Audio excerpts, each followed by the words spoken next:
नमस्कार दोस्तों, स्वागत है आपका इस नए वीडियो में। हमारी जिंदगी में कई बार हम खुद को एक मुश्किल घड़ी में पाते हैं। कई बार हमें बड़े फैसले लेने पड़ते हैं, लेकिन हमें यह नहीं पता होता कि वो सही है या गलत। क्या उस फैसले का परिणाम हमारे जीवन में खुशियां लाएगा या मुसीबत। लेकिन कई बार हमारे पास सही निर्णय लेने की सुझाव नहीं होते और हम जल्दबाजी में फैसला कर लेते हैं, और उन फैसलों की वजह से हमारी जिंदगी सुखमय हो सकती है या फिर हमारी जिंदगी नरक से भी बढ़कर हो सकती है। इसलिए सही फैसला लेने की क्षमता हमारे जीवन में सफलता हासिल करने के लिए आवश्यक है। तो चलिए आज की इस बोध कहानी के माध्यम से जानते हैं कि जीवन में सही फैसले कैसे लिए जाएं, और यह भी कि सही निर्णय लेने के तरीका कौन सा है। तो बिना किसी देरी के कहानी शुरू करते हैं दोस्तों। कई साल पहले की बात है। एक छोटे से राज्य में एक बौद्ध भिक्षु निवास कर रहे थे, जिन्हें सभी जगहों पर उनके ज्ञान के बड़े चर्चे थे। वह बौद्ध भिक्षु बहुत ज्ञानी थे। उनके पास लोग बहुत दूर दूर से आते थे ताकि वे उनसे अपनी समस्याओं का समाधान प्राप्त कर सके। उनके पास कोई भी कैसी भी समस्या लेकर क्यों ना आए, वह समस्या का समाधान अवश्य करते थे। जब भी वह किसी की समस्या सुनते तो उस समस्या को बड़े ही ध्यान से सुनते, समझते, उसमें लीन हो जाते, और उसके बाद कुछ देर के लिए वह आंखें बंद करते और समस्या के बारे में अच्छे से सोच विचार करते और उसके बाद उसका समाधान देते। ऐसे में कोई भी व्यक्ति उनके बारे में केवल एक ही बात सोचता था, शायद इन साधु के पास कोई ऐसी चमत्कारिक शक्तियां हैं जिससे यह समाधान पूछते हैं और उसके बाद हमें वह समाधान बताते हैं। एक बार एक युवक ने उन महाराज से यह पूछ भी लिया, क्या आपके पास ऐसी कोई चमत्कारी शक्तियां हैं जिसके कारण आप हमारी समस्याओं का समाधान करते हैं, या आपके पास ऐसी कोई दिव्य दृष्टि है जिससे आप हमारी समस्याओं का समाधान खोज पाते हैं। उस युवक की यह बात सुनकर वह साधु जोर जोर से हंसने लगे, लेकिन उन्होंने उस युवक की बात का कोई जवाब नहीं दिया। उसके कुछ ही दिनों बाद उस राज्य में एक बड़ी अजीब सी घटना घटी। उस राज्य में एक बुढ़िया औरत रहा करती थी, जो अपने पूरे घर में अकेले ही रहती थी। उसका कोई ना था। उस राज्य से होकर 4 मित्र अपने घर की ओर जा रहे थे। वे लोग दूसरे नगर में काम करके पैसा इकट्ठा करके अपने गांव की ओर जा रहे थे। ये बात बहुत पुराने जमाने की है, जब यातायात के साधन ना हुआ करते थे, इसलिए वे लोग पैदल ही यात्रा किया करते थे।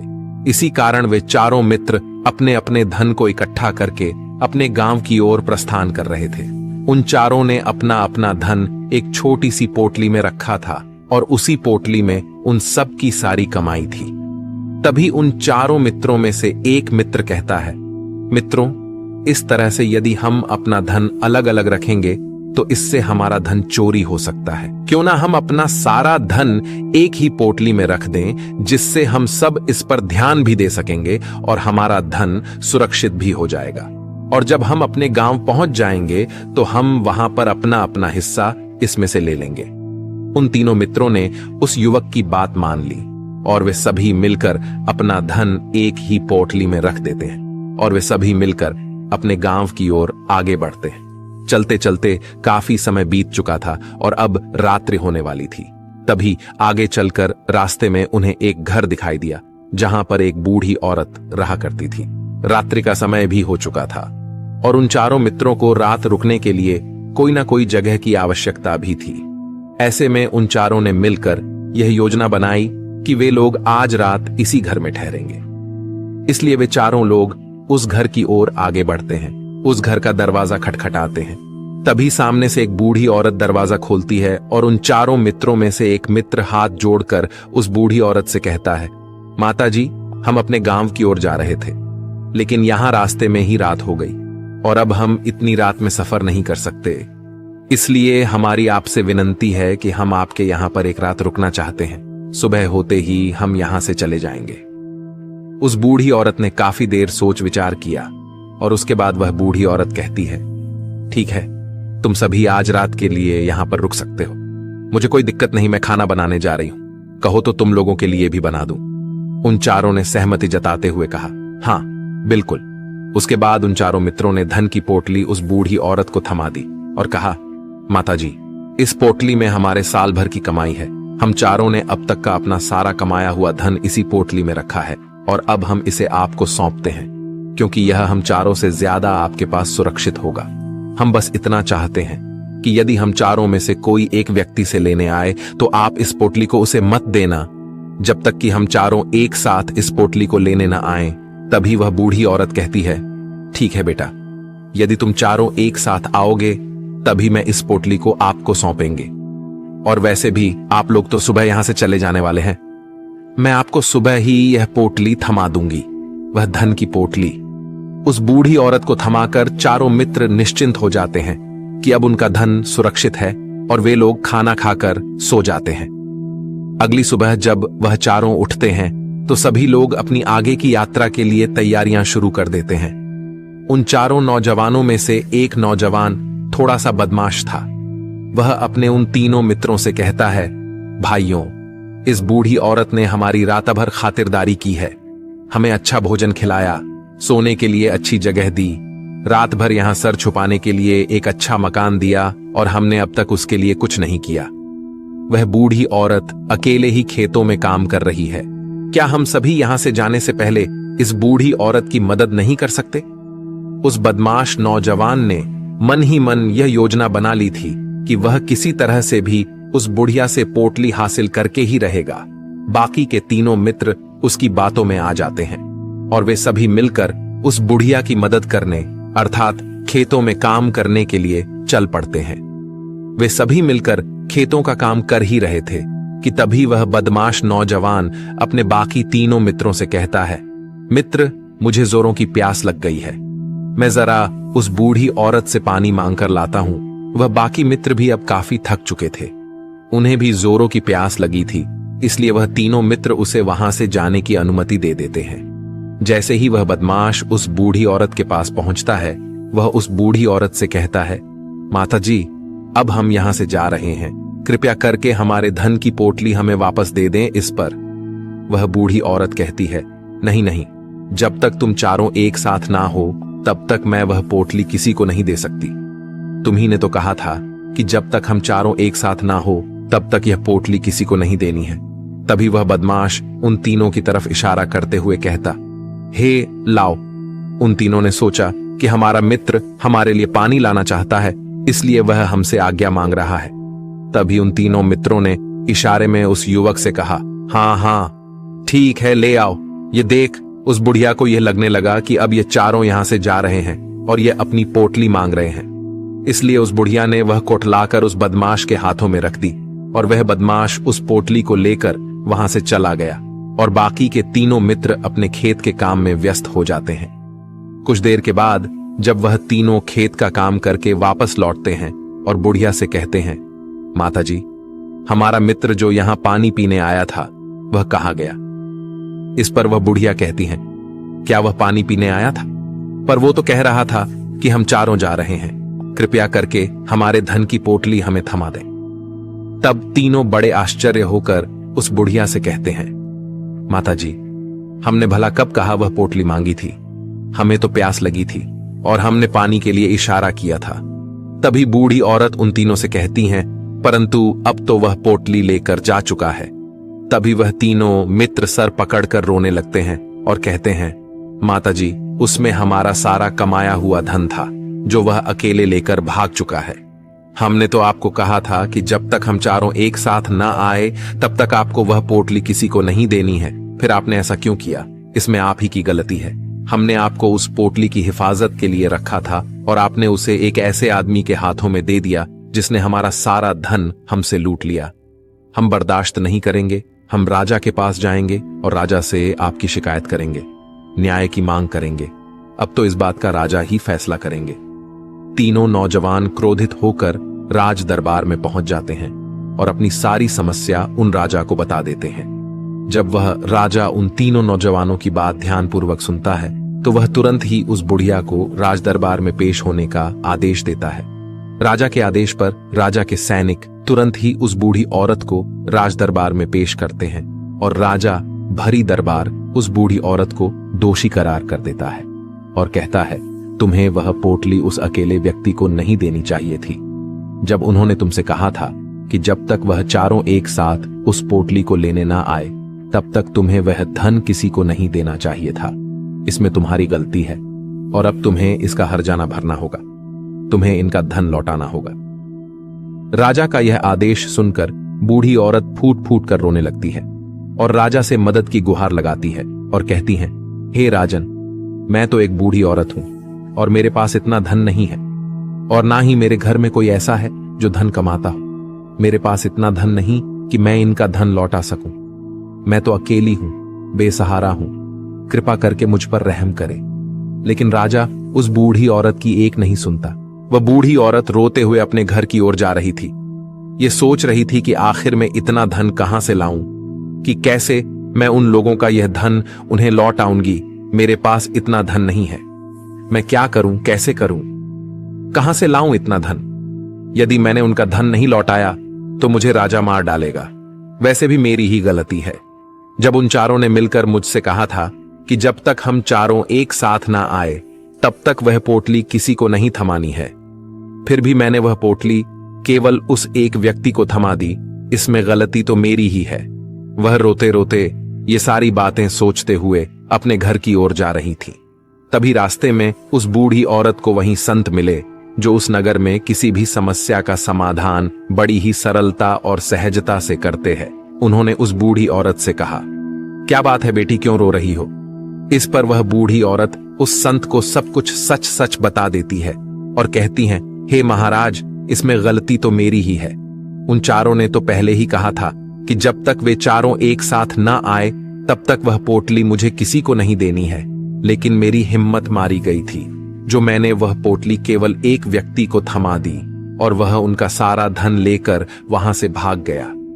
लेकिन अब मुझे यह समझ नहीं आ रहा कि मैं वह सारा धन कहां से लाऊं, कैसे जुटाऊं।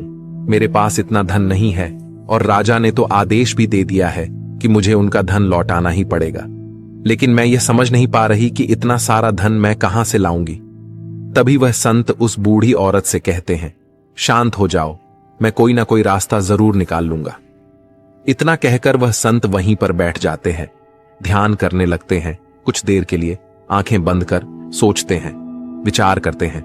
मौन रहकर वह समस्या का समाधान निकालते हैं और उसके बाद वह उस बूढ़ी औरत से कहते हैं, बेटी, राजा ने फैसला किया है, वह बिल्कुल गलत है। आपने जो किया इसमें आपकी कोई गलती नहीं है। राजा का फैसला गलत है। उन संत के इतना कहने पर बूढ़ी औरत चुप हो गई और यह सोचने लगी कि आखिर राजा का फैसला कैसे गलत हो सकता है। राजा तो सभी के लिए न्याय ही करते हैं और वह कभी किसी का बुरा नहीं करते। फिर आखिर आज राजा का फैसला कैसे गलत हो गया? उन संत और उस बुढ़िया की बात आसपास के खड़े लोग सभी लोग सुन रहे थे और वे लोग भी बड़े अचरज में थे, क्योंकि राजा का फैसला कैसे गलत हो सकता है। राजा ने तो बिल्कुल सही फैसला लिया है। इस बूढ़ी औरत ने ही गलती की है, उन चारों का धन केवल एक ही को थमा दिया। ऐसे में इस बुढ़िया को उनका धन तो लौटाना ही चाहिए। राजा ने गलत फैसला कहा किया है। तभी वह संत उस बूढ़ी औरत से कहते हैं, जाओ और राज दरबार में कह दो कि हे राजन, आपका फैसला गलत है और सही क्या है, गलत क्या है, इसका फैसला मैं करूंगा। पहले तो बूढ़ी औरत इतनी हिम्मत ही नहीं जुटा पा रही थी कि वह राज दरबार में जाकर भरे राज दरबार में राजा को यह कह सके कि राजन, आपका फैसला गलत है। लेकिन जैसे तैसे उसने हिम्मत जुटाई और वह वापस राज दरबार लौटी। उसने डरते हुए भरे राज दरबार राजा से बड़ी थर्राती आवाज में कहा, हे राजन, आपने जो फैसला किया है वह फैसला गलत है।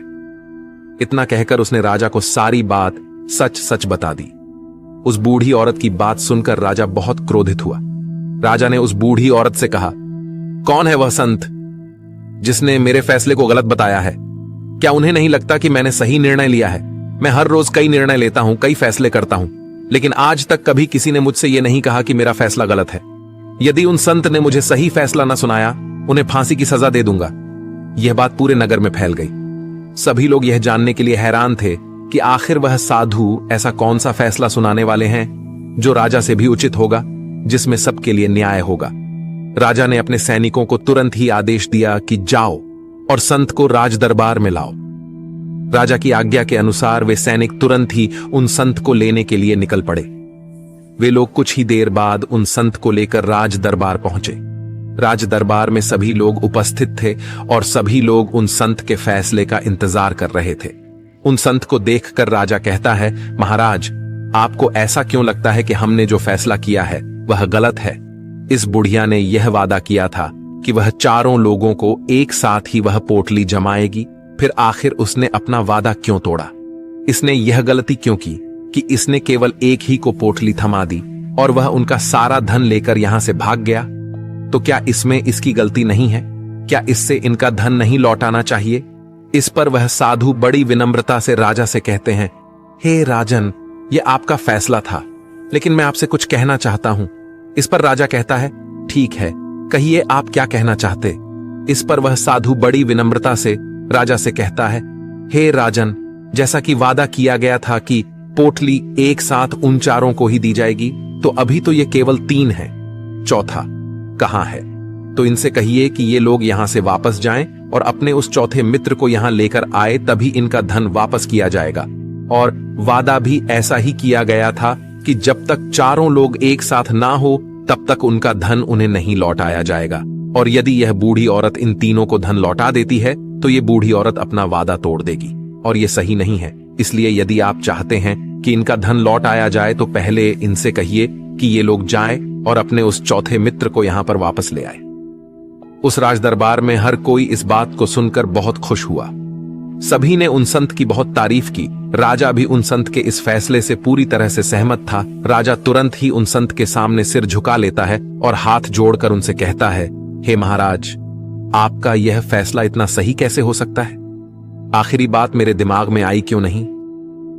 मैंने इस बात को इस तरह से सोचा क्यों नहीं? तभी वह साधु उस राजा से कहते हैं, हे राजन, आपके पास और भी काम होते हैं। आप दिन भर व्यस्त रहते हैं और आपको जल्दबाजी में फैसले लेने पड़ते हैं। आपने इस मामले को सुना समझा, लेकिन इसे देखने में आप गलती कर गए। इससे आपने केवल ऊपरी तौर पर देखा। आपने इसकी गहराई तक जाने का प्रयास तक नहीं किया। यदि आपने इस मामले की गहराई को देखा होता, समझा होता, तो आप भी इसी नतीजे पर आते। जब तक हम किसी मामले की गहराई तक नहीं जाते, तब तक हम उसका सही समाधान नहीं निकाल सकते। लेकिन हम में से अधिकांश लोग तो अपने फैसले केवल जल्दबाजी में लेना चाहते हैं, भले ही वह मामला कितना भी गंभीर क्यों ना हो। हमें तो बस अपना हक चाहिए, हमारा नाम होना चाहिए, भले ही फैसला हमारे लिए आगे चलकर हमारे लिए नुकसानदायी क्यों ना हो। लेकिन हम तो उस मामले की गहराई तक जाने के लिए सोचते तक नहीं। तभी वह राजा उन संत से कहता है, हे महाराज, क्या आपके पास कोई दिव्य शक्तियां हैं? क्या आपके पास ऐसी कोई चमत्कारिक शक्ति है जिसे आप सवाल करते हैं और बदले में वह आपको जवाब देती है, जिस कारण आप सटीक और सही समाधान बता पाते हैं?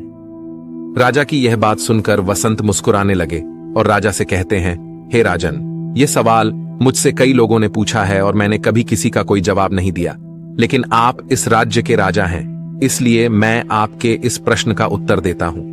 आप में से कई लोगों को यहां ऐसा लगता है कि मेरे पास कोई ऐसी शक्तियां हैं जिससे मैं बात कर सकता हूं, जिससे मैं कोई भी समस्या का समाधान पा सकता हूं।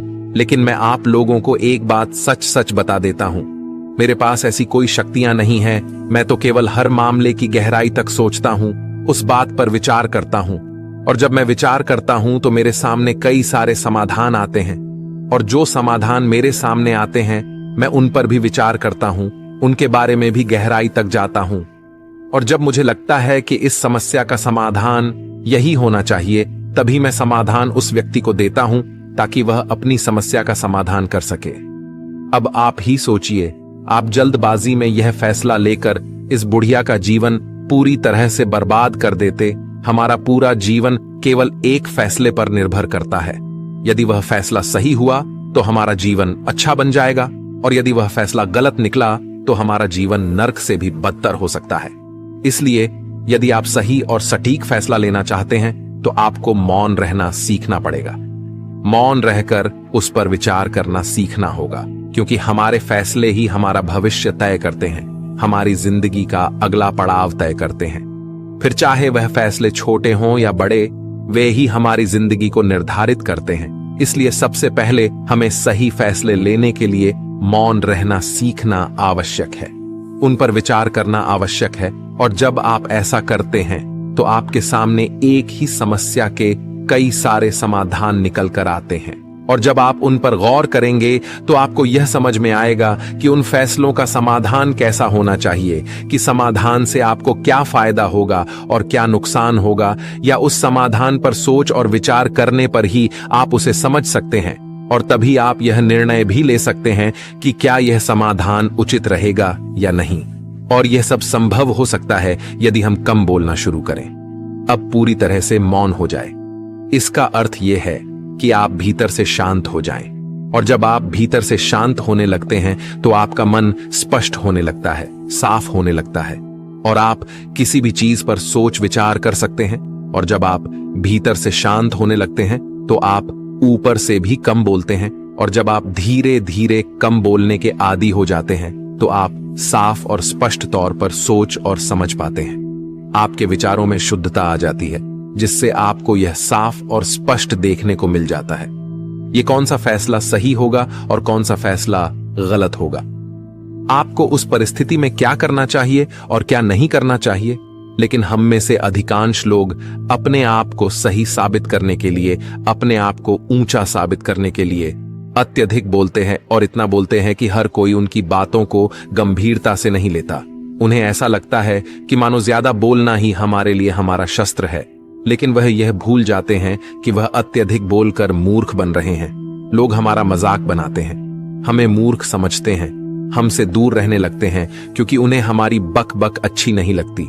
लेकिन जब आप भीतर से शांत होने का प्रयास करते हैं और धीरे धीरे भीतर से शांत होने लगते हैं तो आप खुद ब खुद ऊपरी तौर पर कम बोलना शुरू कर देते हैं। इससे आपके मन में, आपके मस्तिष्क में एक साफ और स्पष्ट विचार उत्पन्न होते हैं और आप अपने आप को साफ स्पष्ट तौर पर समझ पाते हैं, देख पाते हैं आपको कब, क्या, क्यों और कितना बोलना चाहिए, और आपको कब, कैसे, क्यों, किस तरह से कौन सा फैसला लेना सही है या नहीं, यह भी आप अच्छी तरह से समझ और जान पाते हैं। जब आप कम बोलना शुरू करते हैं तब आप अपने आप को बहुत अच्छी तरह से समझना शुरू कर देते हैं, अपने आप पर अच्छी तरह से विचार करना शुरू कर देते हैं। तब आपको यह बात भी बहुत अच्छी तरह से समझ में आने लगती है कि जो हम बेकार की बक बक करते हैं उस पर हमारे शरीर की बेवजह ही कितनी सारी ऊर्जा यूं ही व्यर्थ हो जाती है, नष्ट हो जाती है, जिसे हम चाहे तो किसी जरूरी काम में लगा सकते हैं, फैसले लेने में लगा सकते हैं, जिससे हम तनाव मुक्त रह सकते हैं और हमें अच्छी नींद भी आ सकती है। और यदि आप इसी प्रकार सोच विचार कर फैसले लेना शुरू करते हैं तो आपका मस्तिष्क भी अच्छी तरह से काम करने लगता है और आपका मस्तिष्क पहले से भी ज्यादा शक्तिशाली हो जाता है। और इसका एक बहुत अच्छा उदाहरण भी आपको मैं बताना चाहूंगा। जब आप स्कूल में पढ़ते थे या फिर आज भी आप पढ़ रहे हो तो आपने देखा होगा कि जो बच्चे होनहार होते हैं, होशियार होते हैं, वे लोग बहुत कम बातें करते हैं और अपना समय सही चीजों में लगाते हैं। वह अधिकांशतः अपना समय मौन होकर ही बिताते हैं। इसी वजह से वह पढ़ाई करने में बहुत तेज होते हैं। वह जो कुछ भी पढ़ना चाहते हैं वह उसे याद कर ले जाते हैं। लेकिन वहीं पर दूसरी तरफ जो लोग बहुत अधिक बोलते हैं, यदि आप उन्हें पूरे 24 घंटे भी दे दें तो भी वह उस तरह से उन चीजों को याद नहीं रख सकते जिस तरह से वह मौन रखने वाले बच्चे उन बातों को याद कर लेते हैं। और महान चाणक्य ने भी यही कहा है कि जो व्यक्ति ये समझ जाता है कि उसे कब, कहां और कितना बोलना चाहिए, उस व्यक्ति को सफल होने से कोई नहीं रोक सकता। और आप इतिहास उठाकर देख सकते हैं आज तक जो भी लोग महान हैं, जो लोग भी सक्सेसफुल बने हैं, उन लोगों की आदत बहुत कम बोलने की है। उनका पूरा ध्यान केवल अपने लक्ष्य पर होता है और अपना पूरा समय वह अपने लक्ष्य को पाने में ही लगा देते हैं। इसीलिए आपको भी यह आदत अपने जीवन में उतारनी चाहिए। और कम बोलने का अर्थ यह नहीं कि आप ऊपर से कम बोलें, बल्कि आप भीतर से कम बोलिए, भीतर से शांत रहिए। यदि आप रोज इसका अभ्यास करते हैं तो केवल कुछ दिनों में ही इससे होने वाले लाभ आपको आपके सामने नजर आने लगेंगे। दोस्तों, आपने आज के इस वीडियो से क्या सीखा वह मुझे आप कमेंट में बता सकते हैं। इसी के साथ मैं उम्मीद है कि आपको आज की वीडियो पसंद आई होगी, तो इस वीडियो को उस इंसान को शेयर करें जिससे ये कहानी सुनने की जरूरत है, और उसी के ठीक बाद चैनल को सब्सक्राइब करें। तो चलिए फिर मिलते हैं ऐसी एक और नई वीडियो में एक नए मैसेज के साथ। तब तक के लिए अपना ख्याल रखें। धन्यवाद और नमो बुद्धाय।